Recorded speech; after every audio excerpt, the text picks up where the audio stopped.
just joined us, you're still on to Enterprise Morning, reaching you from Enterprise Television. Let's get to our conversation for today. Today, Nigerian workers mark May Day under the shadow of economic despair, not celebration. With rising hardship and declining wages, many workers have been plunged deeper into poverty. The Nigerian Labour Congress (NLC) laments that the past year under the current administration has been nothing short of brutal for workers, marked by one anti-labour policy after another. NLC President Joe Ajaero described the situation as a deepening divide between the haves and the have-nots. According to him, capitalist policies have not only impoverished workers but stripped dignity from labor. The state, once expected to protect its citizens, now acts as an agent of exploitation, enforcing neoliberal policies dictated by Bretton Woods institution. Despite this, the NLC remains defiant. The labor movement, Ajero said, has stayed united in its push for justice, securing a 70,000 naira minimum wage, though implementation remains patchy. As some states flout the law, the fight continues, not just for full enforcement, but for wage increases to match the brutal cost of living. Workers are urged to rise, organize, and resist. Liberation won't be handed down. It must be seized. The call is clear. No more cramps. It's time to demand a fair share of the bread workers bake. Very true. It's time to demand the bread that workers bake. Unfortunately, in Nigeria, workers bake the bread, but are totally asked not to partake in eating the bread. That's the situation we found ourselves. But let's get talking. We still have Barrister Tunji Abdul Hamid. Thank you so very much, Barrister, for being back. We truly do appreciate you once more. Thank you for having me here. Thank you, Barrister. My pleasure. Yes. So let's get talking. Let's even start with the minimum wage. When the discussion on the minimum wage was still going on, it was agreed. The NLC started from 400 and something thousand. They went down to 70,000, which they agreed. And just after that, at that time, I would love to believe, fuel price was 400 naira. After they concluded on 70,000 naira, President Bola Ahmed Tinubu hiked the price pump of fuel, that's PMS, from 400 to about 700 to 800 naira.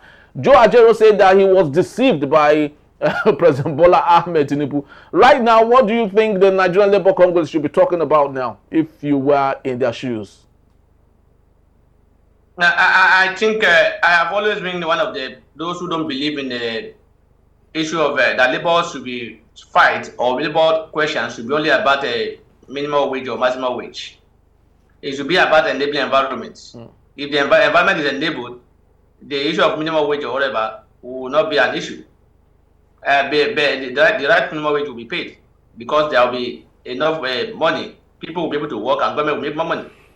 But we have a system whereby everybody is on his own. They are fighting for themselves. The TUC and LSC are fighting only for the in the interest of the workers. You know, I said jokingly that time that when you say workers and there's no employers and somebody argued with me and say no, it includes employers that employers are also workers. When you are talking about minimum wage now, do you talk any about minimum wage for the employers? Do you talk about what to be given to those who are employed? So what I'm saying is that labor, even though I agree that they have no much to do they can't do more than what they did at that time because they've been blackmailed by the government, and the people who are supposed to even give them the backing are not giving them the backing. I understand, rightly so, because people who are no longer have confidence in the labor. Labor will be able to achieve their objectives if they know that they have the backing of the people. But still today, there is no backing of the people. They can't call people out for strike or for anything that will force government to adhere to their request because people will not answer. So, and as long as people will not answer, if I may ask, why do you think they do not have the backing of the people? Well, can you expatiate more on this? I'm saying that the people, lack of trust, because people before now, people have seen them as people are not serious. For instance, this particular under this particular government, about 3 or so times now, they will tell you we are starting strike next tomorrow. In the middle of the night, a day to the side, they will come and say we have been promised. Call it off. As if there was no promise before then. As if they were not promised yesterday, that was failed. So they will have been promised, and then they will say we are suspending the strike.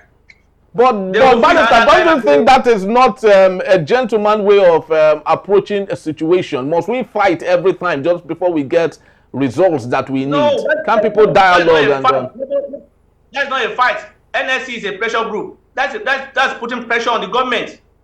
You see, the problem we have in this country is that once you are saying things that is against the government, or you are taking steps that the government sees as being against them, they see you as enemy or you are fighting. No. But those who are supporting the policy of government are patriotic. And those who are criticizing are also patriotic. But they are taking different positions. Then what we see in our country is that once your position is not in line with the government interest, you are a hater of the country or hater of the person in position. So that is the issue, and that is the blackmail they give to the Labour. They even say they are working for a particular party. So they were blackmailed, and Nigerians who are supposed to ignore and say, even if they are working for a particular party, this thing they are asking for is correct.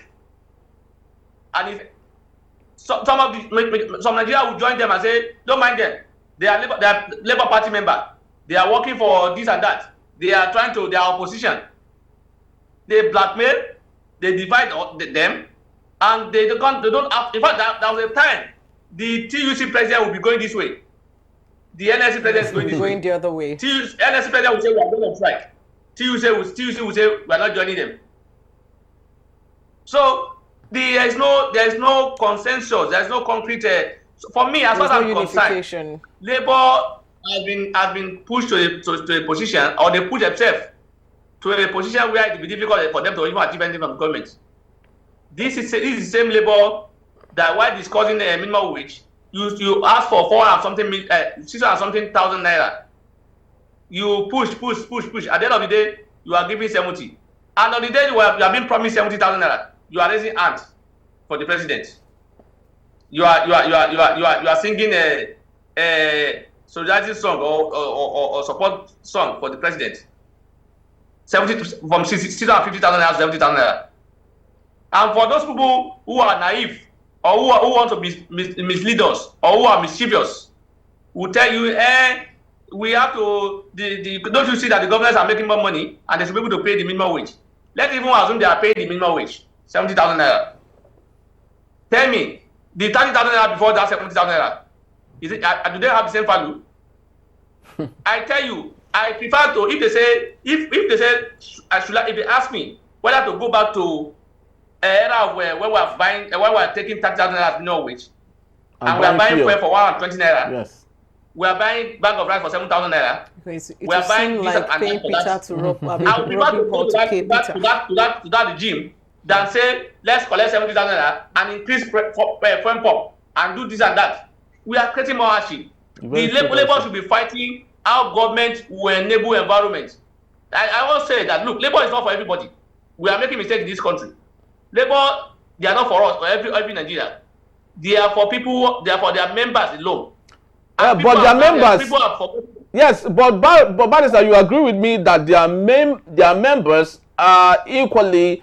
They have wires to every other part of the society. So if the Labour Party is championing a cause, they are not just doing it for their members, they are doing it for Nigerians, because every Labour, Labour Union, Labour Party. Sorry, yes, the Labour Union, rather. So when they are championing a cause, they're actually doing it not just for themselves, but for Nigerians, because every member of the Labour Union is connected to the society. So don't you think so? I don't think so. The last time when they fought and they obtained minimum wage, how much is my own minimum wage as an employer? What did they got for me from the president? They only, in fact, they are only interested in people who work for government, majorly. TUC, NSC are interested majorly on people who work for government. And that's why they talk about minimum wage. Barrister, don't forget, the government we know they are particular about people who work for the government, but don't forget that there are some states that are majorly, civil servant states, that... And then I think not working for government. People that are working for government, they are government workers. And that's their major concern. So what I'm saying is that, look, as long as labor focus, the focus of labor is about minimum wage, because that's the only thing they will fight for and collect. We won't move forward. We will not move forward. It should not be only about minimum wage. And as long as we are waiting for labor to be the one to spearhead our cause, we won't move forward. Because labor, once they get their minimum wage, they leave you and move on. Barrister, do you think Joe? Yes. Do you think Joe Ajaero? Oh yeah, I would love you to finish with your thoughts. Just before I ask my next question. No, it's gone already. Just continue. All right. My thought is gone. All right, beautiful. I wanted to ask Barrister, do you think Joe Ajaero is a good negotiator? Because if we take a look at the Nigerian Labour Congress with Adams Oshomole in the Fourth Republic, at the beginning of the Fourth Republic from 1999, Adams Oshomole was one man that really dealt with the government of President Olusegun Obasanjo. It was a definition of the pressure group that you rightly said. So the question is this a function of not having an Adams Oshomole typified kind of person running the NLC, or is it just that the NLC has been bought over by the government and therefore is spineless? All of the above. I don't want to compare the two because the circumstances are not the same. The environment where Adam Oshiomhole operated is not the same thing as today. Oshiomhole, they were given opportunity to do their job. As today, they are not being given opportunity to do their job. And you know that some months ago, Joe Ajaero is being pursued by the government for leading protests. So what is the reason? What is the reason behind this? Should I call it taken for granted or not having them being heard? Because you said it's not. You're saying compare. You don't want to compare them because not because. No, the argument are not the same. It's because the government under which Oshiomhole operated, they gave them free hand to operate. They respect their rights. The right is not being respected today. Why? Because the government is operating like a military administration. Oh, okay. They are being like there is no law. In other words, you say we do not operate in rule of law anymore. No, there's no longer supremacy before the law.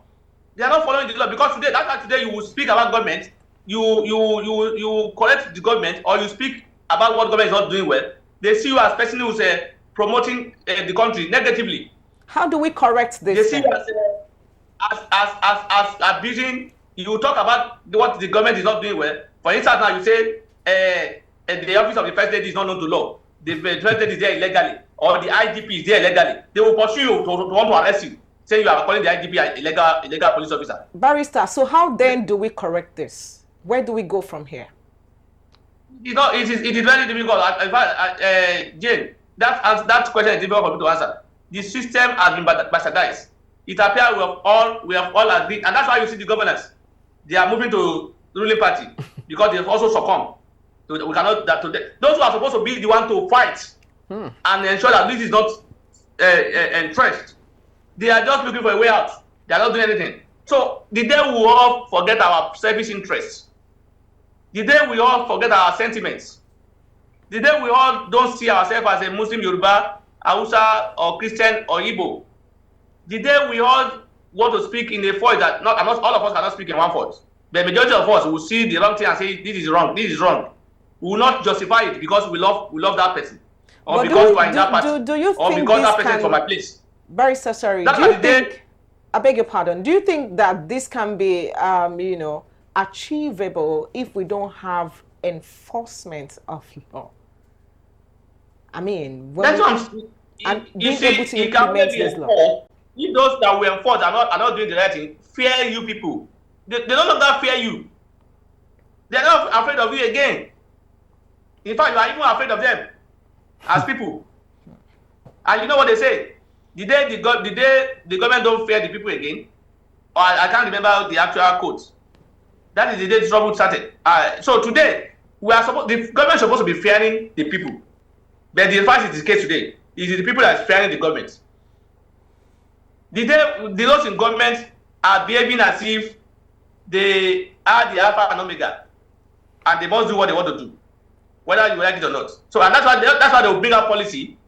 The Nigerians will complain that this policy is hard. They will say whether you like it or not, it cannot be passed. You see, as a government, even when you are in government and you think you have brought out a policy that you think is good for the people, and people that you brought it out for are saying we don't want it, you must reverse it. The Labour have been, to an extent, and that's what I'm saying, they've allowed the Nigerian system to enter their body. They are also being compromised. They also sometimes being timid. Sometimes, and I don't blame them. If they are picked up down and sent to prison, Nigeria will not stand up for them. Nigeria, some people will say it's good for him. His wallet is too much. Now you're letting him. So if you know that people, there are people, people are ready to go to prison if their leader is arrested. Yeah. But today, the leaders of Labour will be arrested, nothing will happen. We'll just be there. Everybody will just be move on. We'll move on and start thinking of who will be the next Labour leader. So they are being careful as well to say, look, and that's why I say, if they have the backing of the people, if they are aware that the people will give them the required support, they will be bold to do what you think they cannot do. But today, they don't have that confidence. Not thanks to them, anyway. Not because they've not given the people the confidence to be able to trust them and align with them. Because some people, majority of Nigerians see them as using Nigerians to make business. They just that when they call off out for strike and they go for negotiation, they go and negotiate for their own personal interest and get something out of it. So until they change that narrative or they change that perception, they won't be able to lead anybody to anywhere. So and until they are able to change that perception, that's when Nigeria will be able to give them that support. And that's when they will be able to achieve what they want to achieve. As it is today, both the Labour, the people, and the government are not doing the right thing. And all of us are not. If all of us are not doing the right thing, we can't get the right results. So we're not getting the right result today because we are not doing the right thing. Labour, it will be difficult for Labour. If you expect that Labour will achieve anything for you, you are deceiving yourself. They won't be able to achieve anything. Even if they say we should go on strike tomorrow, even if they will, nothing will happen. And the government is aware of that already. And because of that, government is not bothered whenever they threaten to go on strike. So for me, Labour should be more focused on ensuring that, look, the environment is enabled. They should stop this issue of, they should not wait till May 1st to hear their grievances. Where are they waiting? They have been waiting all this while. They know all these things are happening. They didn't take steps. They are now waiting for May 1st to now come and address it and talk about it today at their podium or whatever. And after they depart, that is the end of it. It stops there.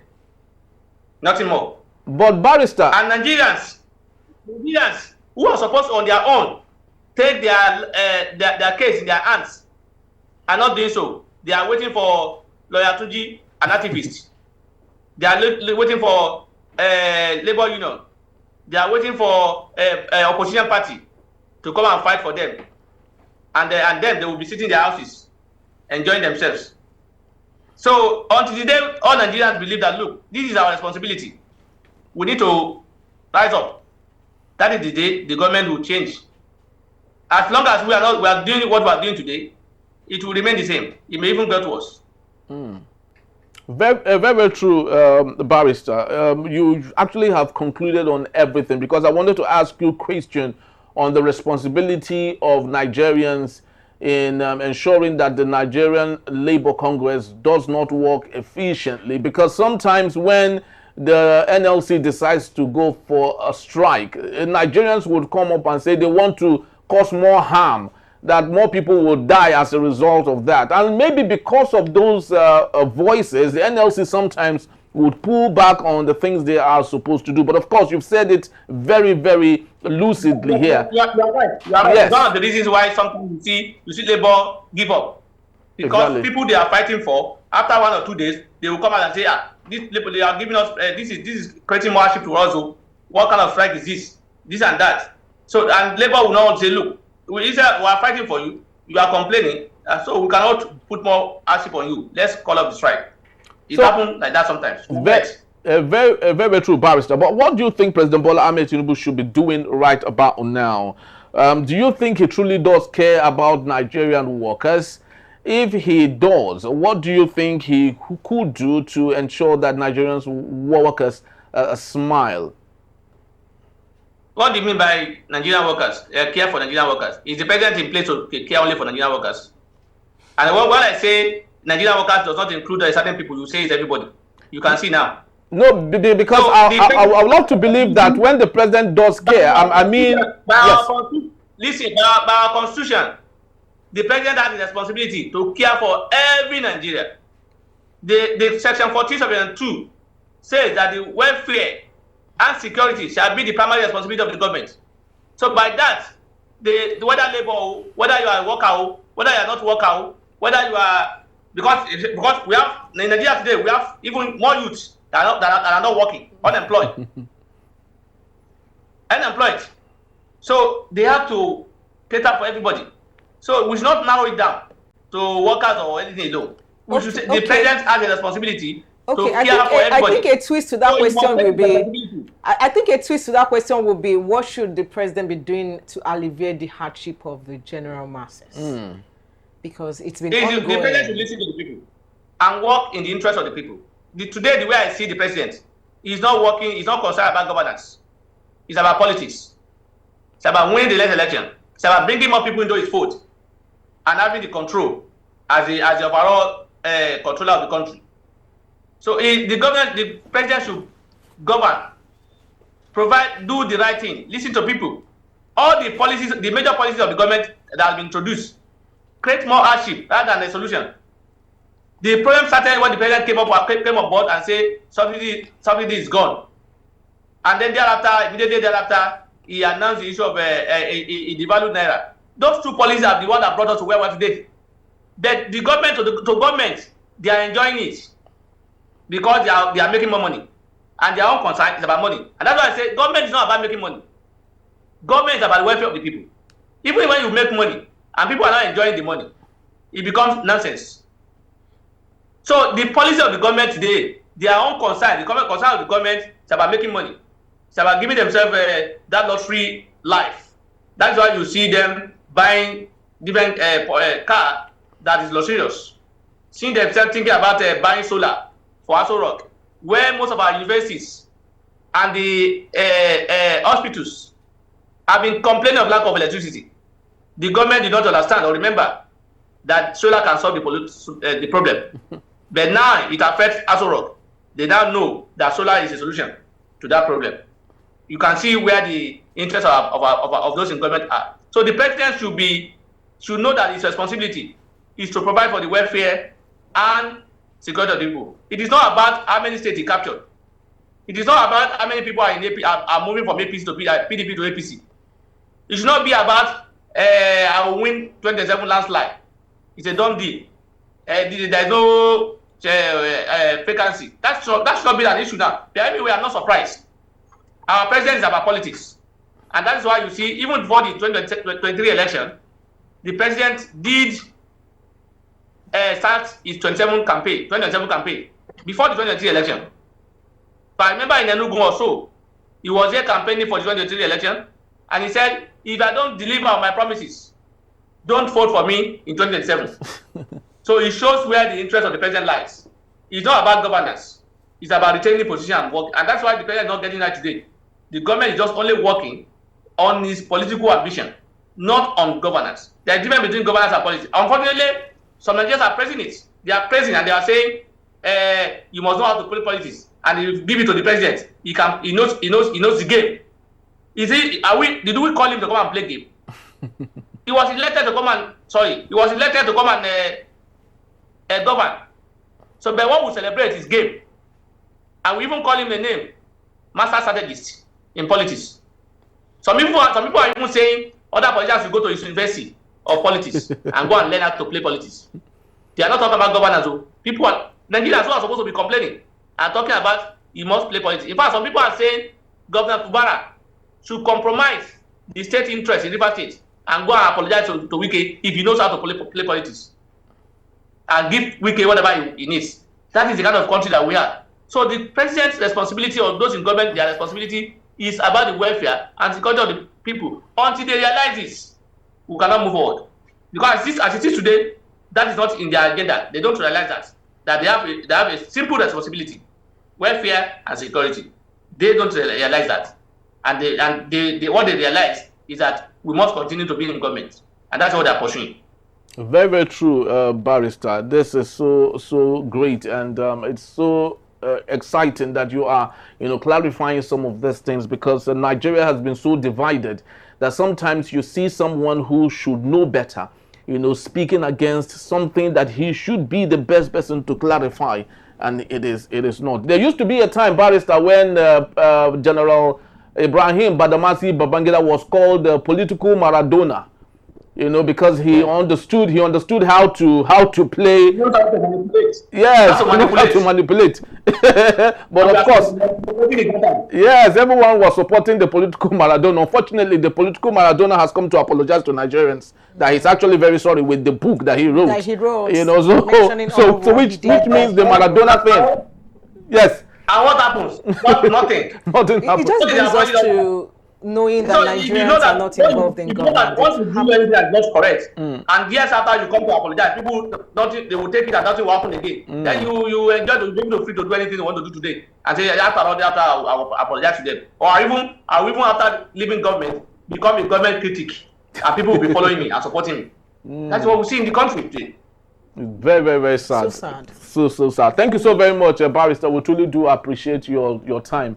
And we wish that the United Nations will create a day for employers of labor, because you truly do deserve it. It's not easy, actually. Every employer of labor in Nigeria should be given an award, really. Because running a business right now in Nigeria is not easy. I want to ask how you're even surviving with the state of economy. Because, I'm sure all employer of labor, they always hate the end of the month. It's killing. I'm telling you, the bill has increased. Times 4, times is it times 4, times 5 now? A cycle where you use 15,000 to fill up now. Today is about 100,000 naira. Electricity that you spend like 10, 20,000 a month. You spend like 250,000 a month now. Can you? We are not even talking about salary now. Exactly. I'm not talking about that thing. Very, very true, Barrister. We can just imagine. Yes, we can truly do relate with you. That's just about the time we have. Thank you so very much, Barrister. I truly do appreciate you once more. Thank you for having me. It's my pleasure to be with you. Enjoy your day. Thank you so very, very much. You too. Jane, it's an interesting one we had with Barrister today. It's a whole lot. It's a whole lot, and able to just hit the nail on the head on lots of matters there. Quite thought-provoking. Yes. I'm sure everyone watching will wonder. The state at which we are in Nigeria right now, it's sickening, and having to know that, okay, what is the solution? Well, he mentioned, we all having to do the right thing, because no one is exempted in this regard when it comes to corruption and, not doing the right thing. So how then? And then not being unified. Yes. Enough, this tribalism, it's this, it's ethnicity, religious divide. Yes, it's a whole lot. It's a whole lot. It has eaten so deep into the fabric of our nation. But of course, we hope Nigeria, as good patriots, we continue to pray for Nigeria and hope that Nigeria would be a better place for everyone. That's just about the time we have. We'd love to say thank you for being a part of it. We truly do appreciate you once more. But please do well to visit us if you may. You can always find and reach us at enterprisetvnews.com. You may equally like, comment, and follow us on all our social media platforms at Enterprise TV7. I am Henry Igwebike. And I am Jane Aina. Thank you so very much for watching. We'll see you tomorrow. Bye-bye.